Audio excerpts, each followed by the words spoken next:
fix the old fix spot more fix.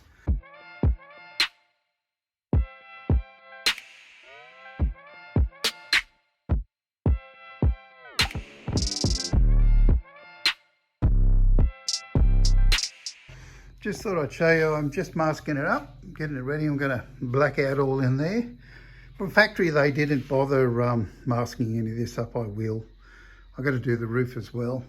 And well, the stuff I'm doing it with is goes pretty bloody hard. So I sort of would like, part of me wants to do just the old-fashioned body shorts, and the other part of me doesn't. And I can't weld on my bloody console brackets, simply for two reasons. One is I can't find them. I bought them and I can't find them, so they're in here somewhere. And the other reason is I don't know exactly where they are without a console. I don't have a console, so as a result it's going to be ground back and plug welded and cleaned up afterwards, which is a bit dodgy, but I can't do much about it until they turn up. Sorry about this, I started on it and I forgot to put the camera on, so I'll put it on now. I don't know how much you're going to be able to see.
Can't help myself. I'm just going to show you one more time. Might show you from the other side. It's quite shiny at the moment. It will matte off a little bit. Well, actually quite a lot. See how that's really matted off? And this will do the same. So that's it all. That's the roof. I'm pretty happy with it all, actually. I've got to confess. I just got to wait for it to go off. So it's too wet to be fiddling with. See, got it on my finger already. And that's about it. So I'm going to go and have a cup of tea and see how things go.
Smells like acrylic lacquer, this stuff. Anyway, there's a coat of clear on it. Probably is just acrylic lacquer. Matte clear acrylic lacquer. Anyway, that's pretty good. It'll shrink down. And it's completely covered. That's all you need. 2 to 3 coats, but in this way it's so flat, and I sprayed it very heavy. And in fact, if it was up on this angle, it probably would have ran. So that's good. Spray the edges too. And so I'm going to stand back a bit. So the next thing is a coat of clear. So I think I'll put the clear on that. I think I have got to let it go off. I've got to read the garter sheet again. I'll get that out. But I think I need to leave it for at least a minimum of half an hour, I believe. And then I think it's like half an hour to 3 or 4 hours, or maybe 8, I can't remember, before second coating. But in reality, it's best not to leave it too long because, you know, too much dust and crap settles on it. So, yeah. So I'll give it a blow off. As soon as it tacks off, you think it'll blow off. Oh, she's a pongy though. So anyway, so that's it. I'll come back when I'm spraying the clear on. Okay, I'm just about, well, mixing the clear, and which is 2 to 1. So that's 2 parts clear to 1 part hardener with, I don't know, a little bit of, I'll throw a bit of that in. It's fairly hot today, so I'll throw a reasonable amount of it in. So I thought I'd show you the paints I'm using. So, this is the clear. I'll start with the paint. So this is the Paraglaze, and Paraglaze by ProTech, and there is more expensive paints that you've got to have the wallet to do it. So, but this is apparently a very, very good paint. So, and so that's mixed up at 4 to 1, if I recall. 4 to 1. Yep, I'm pretty sure I looked at the data sheet. Has a flash off time of about 15 minutes, and you can paint it anywhere up to 8 hours later. So they say 15 minutes to 8 hours. So I've given it about an hour, maybe a little less, about an hour, which I think is plenty. I don't want to leave it too long because, you know, stuff starts falling out of the air. I'll give it a blow off.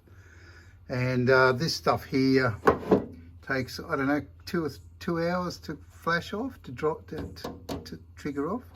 So it's a bit of a stick magnet, unfortunately, but there's not much you can do about it. But it is in the top surface normally, so you can always give it a sand. In this case, I won't. Whatever it is, I'll just live with it because you just do not see it. It's screwed down.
Okay, she finished. I couldn't read couldn't find the data sheet, or I did, but I couldn't be bothered reading through it. I think I was supposed to have left it a bit longer between coats, but don't tell anybody, okay? It's our little secret. Okay, back on the ute today, and I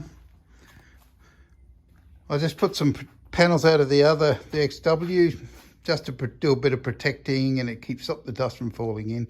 A couple of screws and she's away. They don't line up very well, but they don't have to.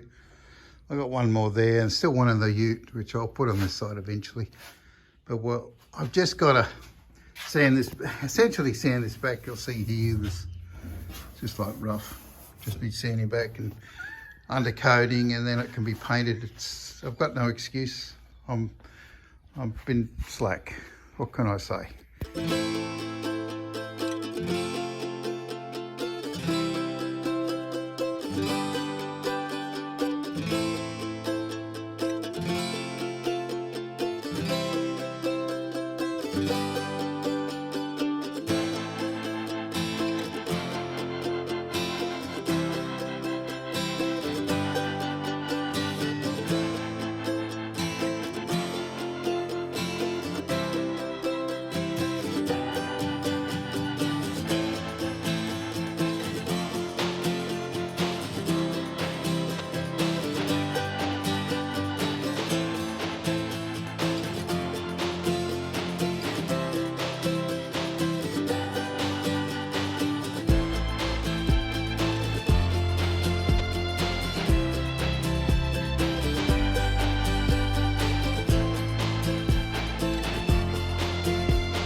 Well, that's it. The whole back of that ute has had the epoxy primer sanded back. Now I'm going to do it all over again, and I'm going to give it a coat of high build primer, seal it all off and sand it smooth again. And I know I could probably paint that. It'd probably look pretty good already just all by itself, but I'm not going to. So I've got to say, I'm bloody pleased to have that done now, and I'll undercoat it, and then we'll leave it for a day or so, let it harden out. Then I'm going to sand it and paint it.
Okay, so I've finished it. It's not the thickest coat. It's pretty thick, but it's had 3 coats, but you know, I use a small gun for some of it. But it's a nice, good finish. So that's it. So you can see it. Now you can see shadows. It's quite smooth, touchable already. Goes off quicker this weather. So I'll give that a sand back, and I'll spray some colour on that. It's actually pretty good. So yeah, I used a small gun obviously to do in here. You'll probably notice in the time lapse if you look, but just in case you don't, I used a small gun for all in there. So yeah, and I recorded, I forgot to turn the camera off, so I recorded for nearly 40 minutes while I was washing out the gun as well. So yeah, well, Josh is going to hate me. See you with the colour.